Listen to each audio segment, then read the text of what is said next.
Punjab police का शंभू और Khanauri border पर बड़ा एक्शन। शंभू बॉर्डर को खाली कराने में जुटे किसानों के पोस्टर और बैनर हटाए, मंच भी हटाया गया। खन्नौरी बॉर्डर पर 200 किसानों को पुलिस ने हिरासत में लिया। शंभू और खन्नौरी बॉर्डर पर इंटरनेट सेवाएं भी बंद की गई। किसानों को शंभू बॉर्डर से हटाए पर बोले पंजाब के मंत्री हरपाल चीमा, सड़क जाम होने से लोगों को होती है परेशानी। पूर्व सीएम चरणजीत सिंह चन्नी का अटैक, कहा केंद्र के साथ मिलकर के पंजाब सरकार के किसानों के खिलाफ बड़ी कार्रवाई की योजना बनाई। किसानों को हिरासत में लिए जाने पर भड़के केंद्रीय मंत्री रवनीत सिंह बिट्टू, कहा सीएम भगवंत मान को आनी चाहिए शर्म, पंजाब सरकार नहीं चाहती केंद्र और किसानों में बात बने। कांग्रेस सांसद अमरिंदर राजा बिंडिंग ने कहा कि किसानों के साथ लगातार धोखा हो रहा है। आज ही चंडीगढ़ में किसान नेताओं और केंद्र सरकार के बीच हुई थी बैठक। कृषि मंत्री शिवराज सिंह चौहान ने बैठक को बताया सकारात्मक। किसानों के साथ अगली बैठक 4 मई को होनी है। नागपुर हिंसा को लेकर के मुख्यमंत्री देवेंद्र फडणवीस का बड़ा बयान। विधानसभा में बोले जिन्होंने दंगा किया है उन्हें कब्र से भी बाहर निकाल करके सजा देंगे।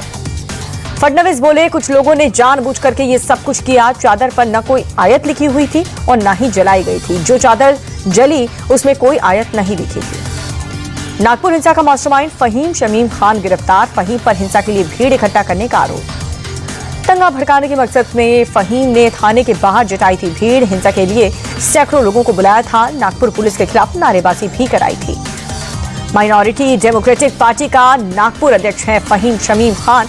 2024 में नितिन गडकरी के खिलाफ नागपुर से लड़ा था लोकसभा का चुनाव। नागपुर हिंसा मामले में आरोपियों की धरपकड़ जारी है। अब तक 57 दंगाई अरेस्ट कर लिए गए। गिरफ्तार आरोपियों में 7 नाबालिग। नागपुर हिंसा में बजरंग दल के 8 कार्यकर्ताओं का थाने में सरेंडर। हिंसा वाले दिन धार्मिक भावनाओं को ठेस पहुंचाने के मामले में 9 लोगों के खिलाफ दर्ज हुई थी एफआईआर। नागपुर हिंसा को लेकर के आदित्य ठाकरे का फडणवीस सरकार पर हमला। बोले दुख की बात यह है कानून व्यवस्था पुलिस के हाथ में नहीं है। मुख्यमंत्री के पास का गृह विभाग पूरी तरह से विफल।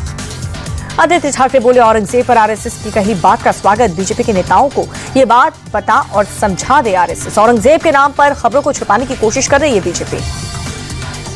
नागपुर हिंसा पर बोले मुंबई बीजेपी विधायक संजय उपाध्याय, कहा कि जिस तरह कश्मीर में पत्थर फेंकने वालों को ठोका गया था ठीक उसी तरह नागपुर में होना चाहिए।